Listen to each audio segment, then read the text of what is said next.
Everybody. Come on now, give it up.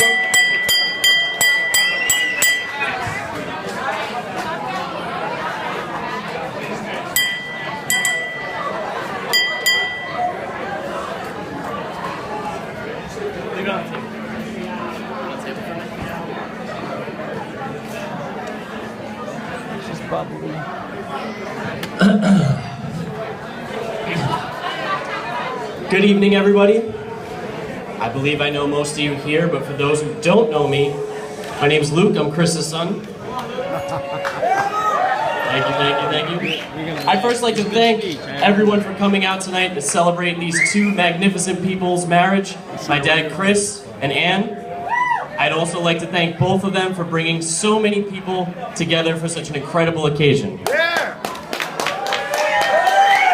I want to welcome Ann's family, the Urishes, to our family, the McGoverns. In particular, I'd like to welcome Ann's parents, Jack and Emma, brothers Mike, John, Pete, Steve, and Matt, and the maid of honor, Ann's sister, Ellen. I also want to extend the welcome to the rest of the Urish family as well, not only because you're great people, but because I plan on bragging to my friends how large my family has even gotten now. Honestly, how many are we now? We're like the hundreds. Our family's so large, a small get-together is 55 people.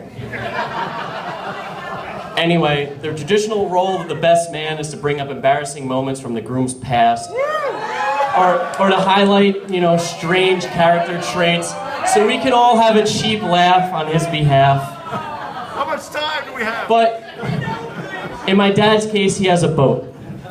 And I fully plan on using that boat while they're on their honeymoon.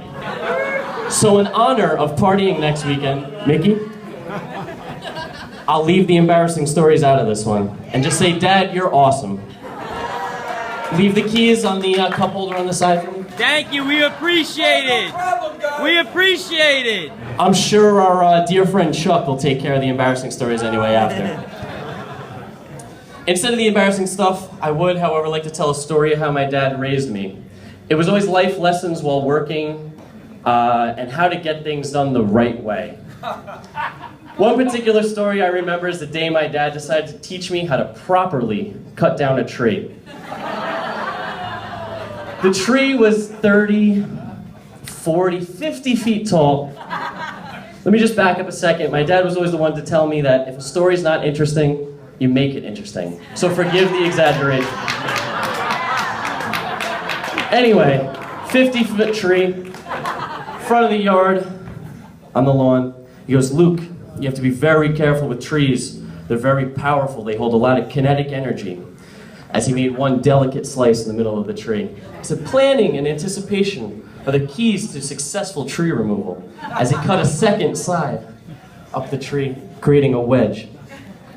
Knowing where and when the tree is going to fall and guiding it is how you stay safe. As he cut another slice on the other side, just like that. This is no game. A falling tree is an extremely dangerous object. It's an unstoppable force once it starts to... It was at that time the crackles of the wood splinters started to echo.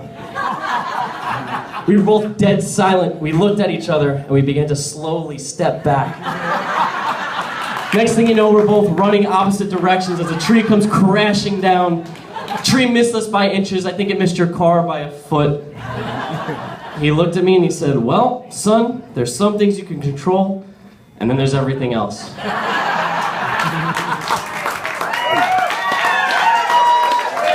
Wait.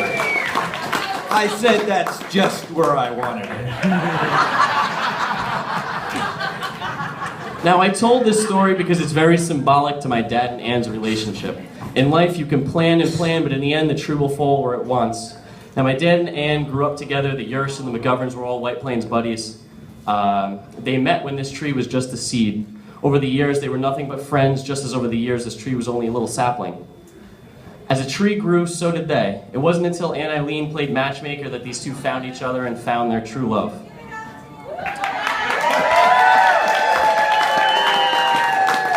From the day my dad introduced me to Ann, I knew things were different. I knew that, I think he found the one. Just last night I asked my dad, Dad, how do you know that she's the one? How do you know that that's it? He goes, son, you just do. You don't plan love, but when you find it, it hits you like a falling tree. It wasn't exactly like that, but forgive the exaggeration again. Dad and Ann, we're both so proud of you today. I know you're going to be extremely happy together. Thank you for bringing these two wonderful families together and sharing this day with us.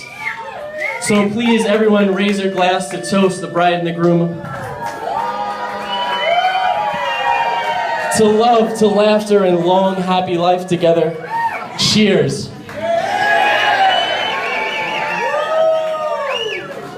Oh, give me that, give me that. Is that my boy? Is that fabulous? I love you. I love you. Thank you.